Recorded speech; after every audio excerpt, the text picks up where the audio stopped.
Sometimes I make a joke of saying, if the CCP was giving me Umar, every time I would put a comment on Twitter, I would be millionaire. Hello, gentlemen. First of all, thank you for taking your time to join us for this talk. And maybe first we can take turns to introduce yourself. So yes, my name is Angelo Giulianos. I'm Italian and I grew up in Switzerland. And I've been in China for the last 25 years, the last 3 years in Hong Kong. I'm Barry, founder of Best China Info, and I live in China. I live in Guilin. I've been in China for 7 years, and I love China. And now I consider myself a Chinese citizen. Hi, everybody. My name is Cyrus Janssen. I'm originally from Florida in America. Had the great pleasure of going to China first in 2007.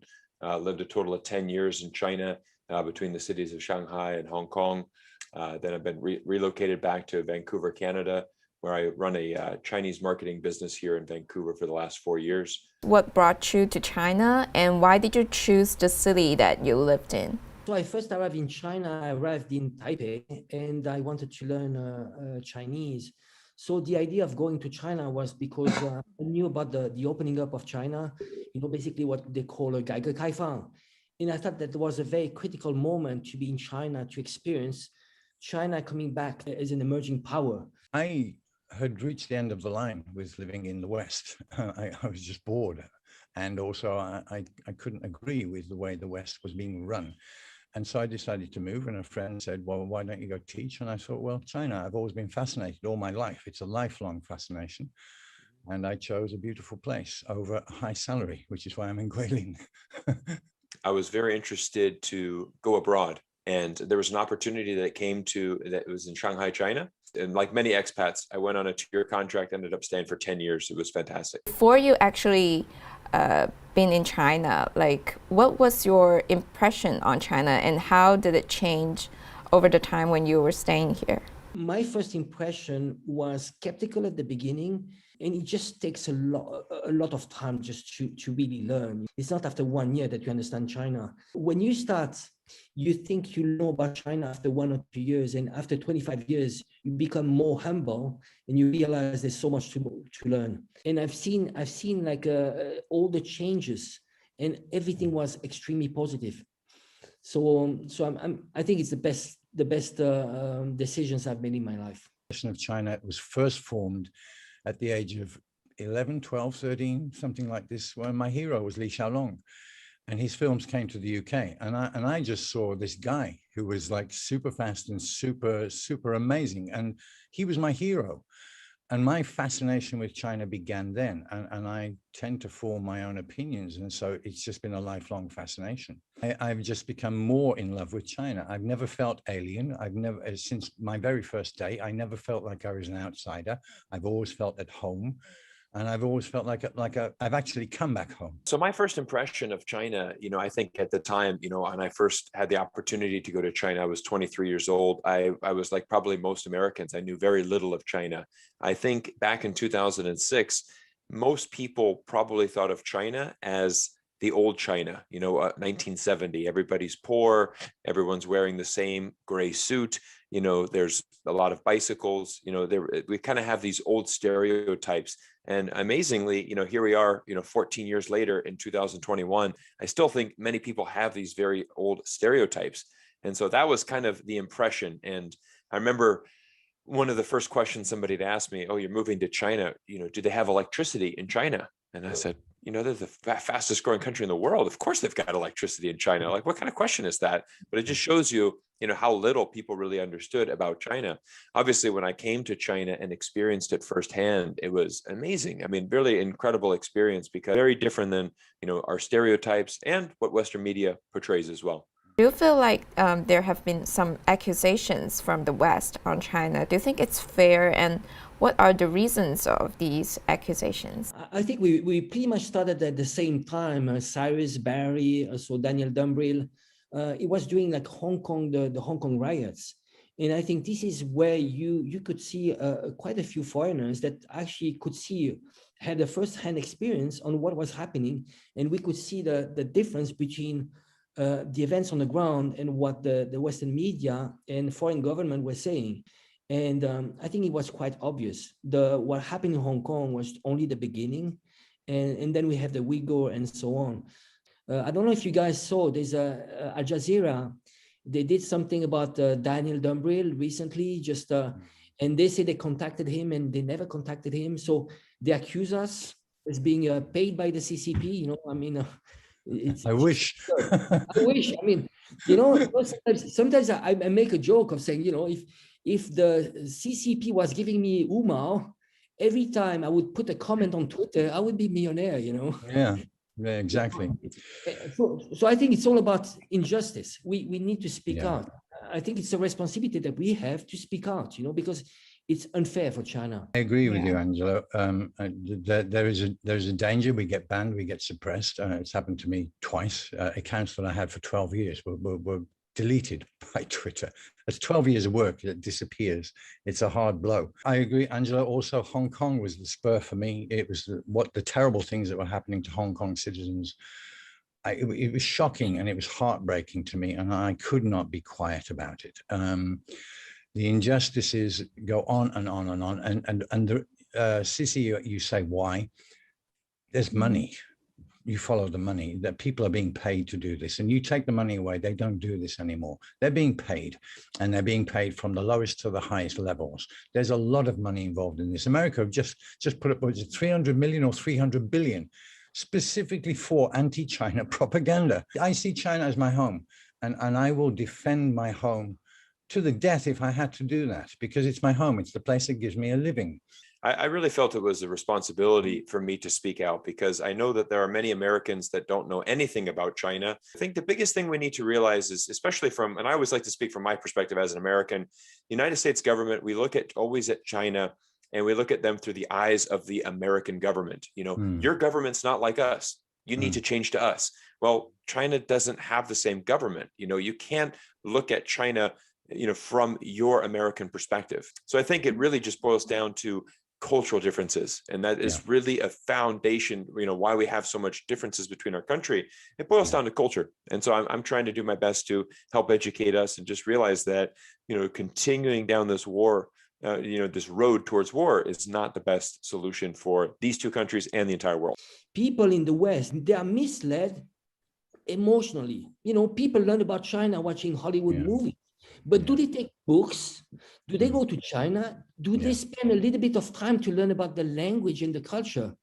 You know, you go there and you spend some time and you just become humble. You just realize this is a civilization state that has 5,000 years of history. The BBC used fear on a member of the royal family to secure an interview. They used fear on Princess Diana in order to secure an interview. If they will do that, the BBC, to a member of their own royal family, then they're going to do a whole lot worse to people. And it is this fear principle that they use. I heard a really great comment today from a US politician that came out and said, you know, I think we need to distinguish, you know, if we're going to talk about China's, say, human rights record, you know, that's one thing, but we also need to distinguish that from the fact that we can't just keep using China as a scapegoat and blaming China for every single problem that America has. China is dominated by communism or socialism with a Chinese characteristic, because China has its own history and it has its own pace of development. It's something very unique, and it's something that the West has never seen before. So this may intimidate them. So that's why they're trying to stigmatize China. Take the space exploring project as an example. We can see if SpaceX is doing something, people would praise it, would say it's brilliant. But if China is doing something similar about exploring the space, they would say it would, maybe the rocket will fall, maybe it's trying to set a bomb in US or something like that. It's quite ridiculous. I put a new video on my channel last night. The latest accusation is China is using AI, what they call emotional recognition technology. And so I looked at this very briefly in a few minutes on Google. They've been using this in the United States since 2003. It's okay for them to do it. The minute China does it, oh, this is so bad. And they don't even have any proof that China did. This is a report from the BBC and the independent newspaper in the UK saying that somebody said, and it's always this somebody said. You are disclosing the double standard of Western media, but it might be dangerous because, as far as I know, some of your accounts on Twitter have been suspended for a while, like Angelo and Barrie, both of you got suspended before. So, are you afraid of this, and why are you still keep doing this? I think when I was 20, maybe I wouldn't have done it, just because of, I don't know, just being afraid and so on. I think the stage of my life now, past 50, I realized that I have a responsibility. I need to leave something, and I'm not afraid. Why should I be afraid? We need to step out now. This is a critical time for us. We are supporting China. We are legitimate because we've been in China for a long time. This is the time for us to speak out. I think for me, the answer is very simple. Why do I keep doing this? It's because I'm fighting for a better world. I've got 3 young children. What world are they going to live in, 20 years from now when they are in university and they are, traveling the world? What kind of world are they going to be living in? This is definitely a fight worth fighting for. As a human being, not as a pro-China or pro-America, as a human being, you see an imbalance, you see an injustice. It's your duty, because bad things happen when good people do nothing. And that's my maxim. We are not anti-American. I think if there are some victims here, it's the American people. They're victims of the system. When you look at all this money that is spent on regime change, on defense, and when you look at homelessness, only $4 billion would be necessary just to get rid of homelessness. You see all this money poured. So again, we're not anti-Americans. If there are victims here, it's the Americans. I just don't understand how United States senators are flying first class over to Hong Kong, taking photos with the protesters, and it's just such a double standard. And I called Ted Cruz out on this because I was very disappointed in his actions. He goes to Hong Kong, taking selfies with all these protesters. We stand with the people of Hong Kong. 1 year later, it said, well, we're not allowing any people from Hong Kong. They could be spies from Beijing. So it really wasn't about, standing with the people of Hong Kong. You just simply wanted to play democracy and use that to weaken the city of Hong Kong and to get at China. That's your motive. And again, here's my biggest issue. We got a lot of issues in Texas. That is where you are put in office to serve. Be selfish. Take care of the people of Texas. Many foreigners are making up their mind whether they are coming to China or not. And also China is more and more welcoming foreigners to live, work, and study here. But many people are still on the fence. So for those people, do you have any advice for them? So I probably get 1 to 2 emails a week from somebody that is, in their young 20s. Hi, Cyrus, I'm at university. I really want to go to China. Can you give me advice? And I always try to do my best to respond to those emails. And I'm always saying the same thing. The best way to jumpstart your career and to have really the best challenge. If I was to do it all over again, I would do the same thing. I would go right to China after university.